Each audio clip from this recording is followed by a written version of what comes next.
Michel Polnareff, bonsoir, merci. Bonsoir.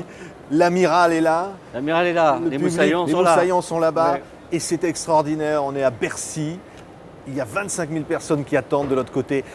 Un triomphe, cette tournée. 500 000 spectateurs au final. Est-ce qu'on pouvait s'attendre à ça? Disons que je savais par le polnaweb.com qu'il y avait une attente, les gens avaient envie de me voir, moi j'avais envie de les voir. Donc ce qui était bien, c'est que vraiment le moment du rendez-vous était vraiment choisi des deux côtés. C'est un peu comme un duel comme ça, on se rencontre, sauf qu'on ne se bat pas, on s'aime. Ouais. Et 34 ans, les premiers mots le 2 mars sur scène, ça a été de dire « enfin ». Oui, d'ailleurs, je me demande ce que je vais dire ce soir. Je crois que je vais dire encore. Encore? Oui, je crois. Mais c'est vrai que je n'avais pas préparé de discours, j'avais même pas le trac, c'était vraiment, je ne peux pas expliquer, dans un état de mi-courage, mi-inconscience.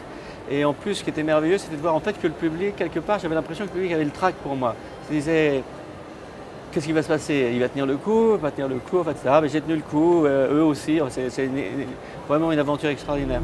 S'il y a quelqu'un que ça intéresse, qu'il m'envoie son nom et son adresse, je lui raconterai l'histoire de l'homme qui pleurait sans espoir. Il pleurait des larmes de verre, et quand elles atteignaient la terre, cela faisait une musique angélique et fantomatique.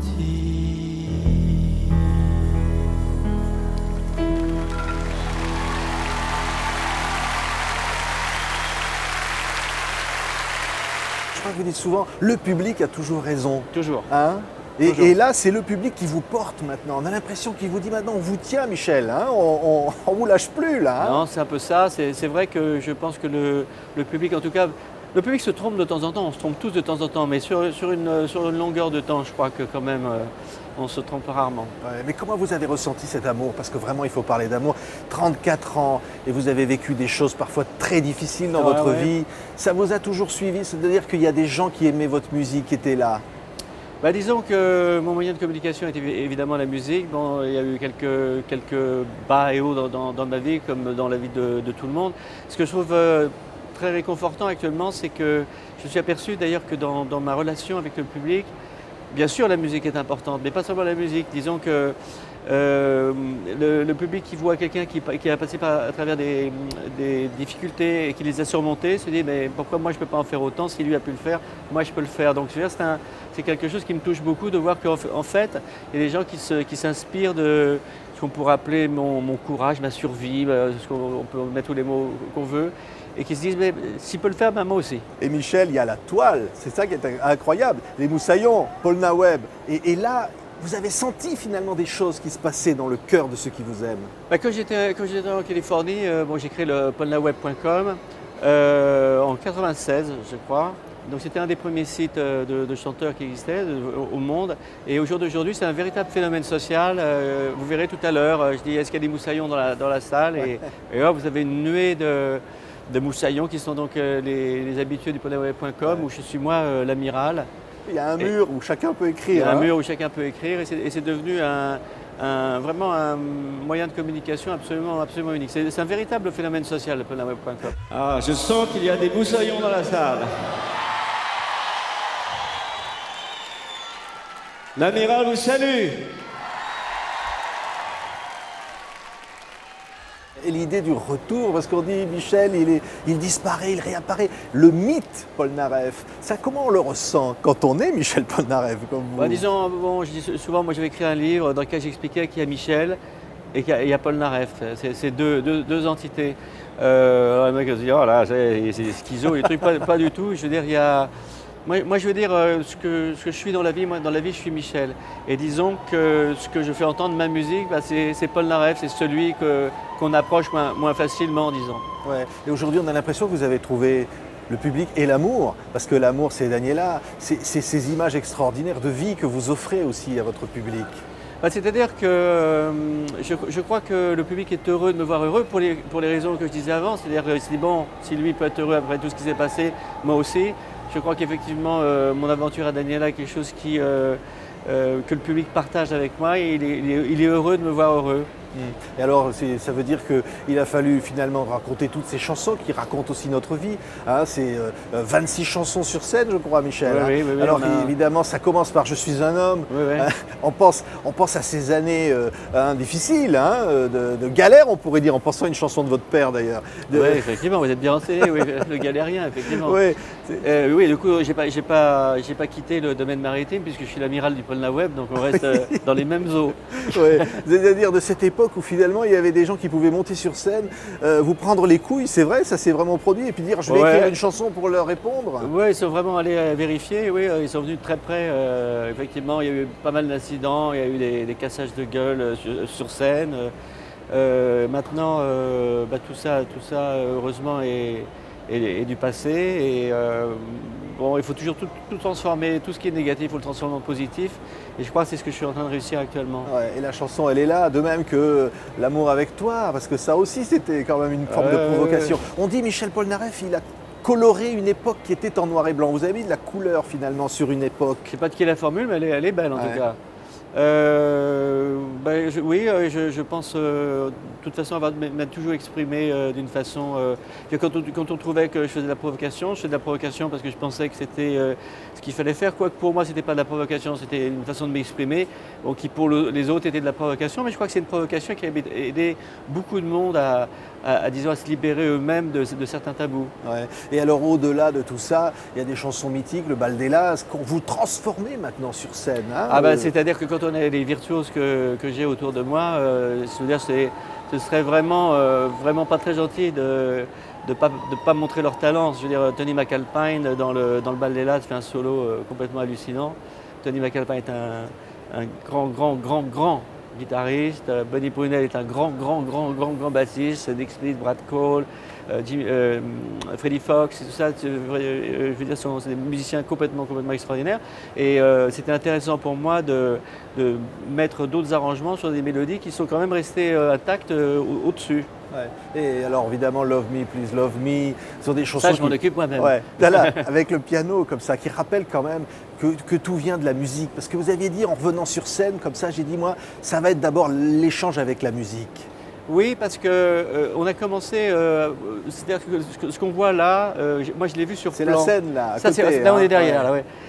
Donc disons que moi les plans, je les ai vus à Los Angeles, c'était des plans. Et je disais. Moi, je suis parti architecte, je ne sais pas lire des plans, donnez-moi des dessins.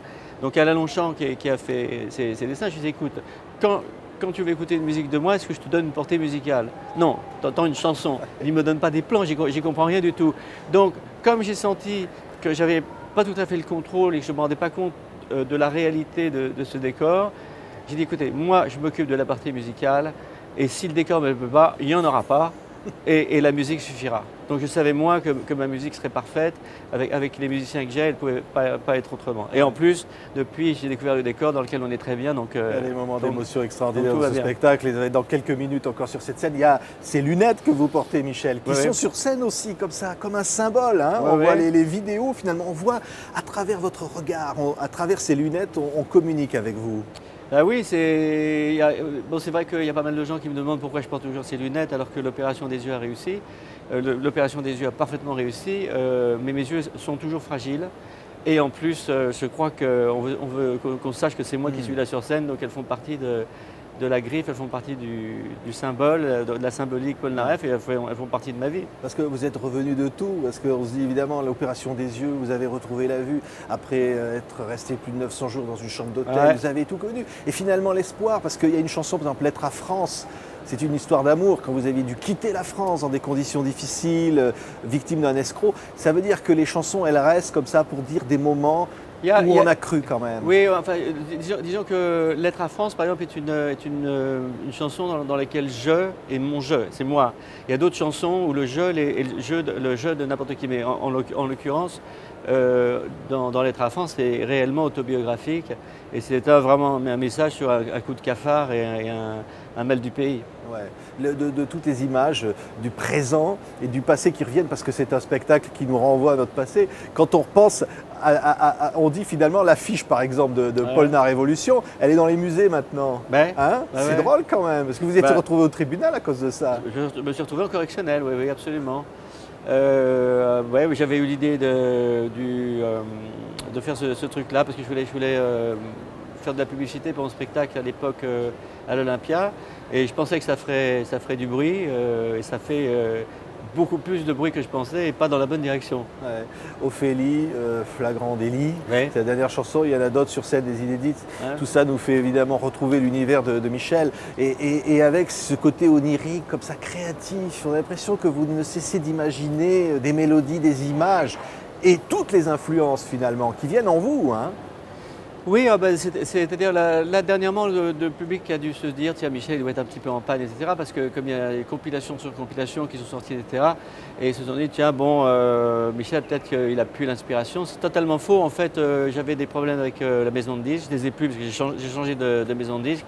Donc maintenant, on va pouvoir sortir d'un répertoire qui est actuellement inconnu. Ah, voilà, là il y avait par exemple 100 chansons, Ouais, ouais. hein, avec ce visuel tout à fait incroyable. Ça vient comment la musique? Parce que vous avez dit dans une interview, la musique a été mon pire ennemi. Et vous avez tout apporté Non, en bien en mal quoi. Non, j'ai dit que c'était une belle salope. Ah ouais? Oui, non, parce que je pense que c'est beau, mais en même temps, ça me fait lever au milieu de la nuit alors que j'ai envie de dormir. Ça prend à n'importe quel moment, il n'y a pas de règle en fait. D'un coup, je pose mes doigts sur un piano, il sort quelque chose. Et il faut que je l'écrive parce que sans ça, je me le rappelle pas parce que c'est pratiquement pendant le sommeil. Ouais. Est-ce que vous auriez pu avoir une autre vie finalement? Vous avez quitté votre père, on en parlait tout à l'heure finalement, et qui voulait vous faire de la musique classique ou être un employé de bureau. Et puis finalement vous avez été chanter sur les trottoirs. Ouais. Hein. C'est-à-dire que finalement il y avait quelque chose, une force qui vous poussait quelque part.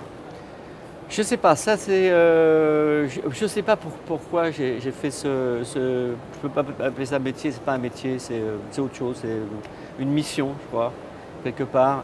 En fait, je voulais pas moi être au devant de la scène. C'est simplement que je me suis rendu compte que c'était très difficile de placer des chansons, de rencontrer les gens, etc. Il y a plusieurs artistes très importants de l'époque qui me disaient mais écoute, pourquoi tu les chantes pas toi-même, etc. Tu nous es en train de nous les chanter, pourquoi tu les chantes pas toi-même? Et bon, pourquoi pas? Et puis de fil en aiguille, bon, je me suis retrouvé sur le devant de la scène et là sur le devant de scènes de plus en plus grandes. Enfin, c'était une aventure, disons, extraordinaire. Et ce qui est effectivement fantastique, c'est quand on parle de nostalgie, c'est vrai qu'il y a beaucoup de gens dans le public, à mon avis, qui viennent parce que ça leur rappelle des souvenirs. Mais ce qui est plus inexplicable, c'est la présence de mecs et de filles qui n'étaient même pas nés quand je suis parti et qui sont là et qui sont les plus bruyants et les plus enthousiastes dans la salle.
Qu'est-ce qu'on ressent, Michel, Ah, ça, c'est quand, fantastique, on va ça. monter, si vous allez monter tout à l'heure ces Ouais, ouais. escaliers là qui sont à côté de nous, et le public est déjà là, on les entend derrière. hein, Pas comme ça. encore, on les Hein. entend un petit La peu. plupart, ils vous ont jamais vu sur scène. Mhm. Parce que 34 ans, il fallait être là quand même, à l'Olympia. Ouais, ouais. Hein. Ils étaient en préparation quelque part dans le corps d'une femme. Ouais.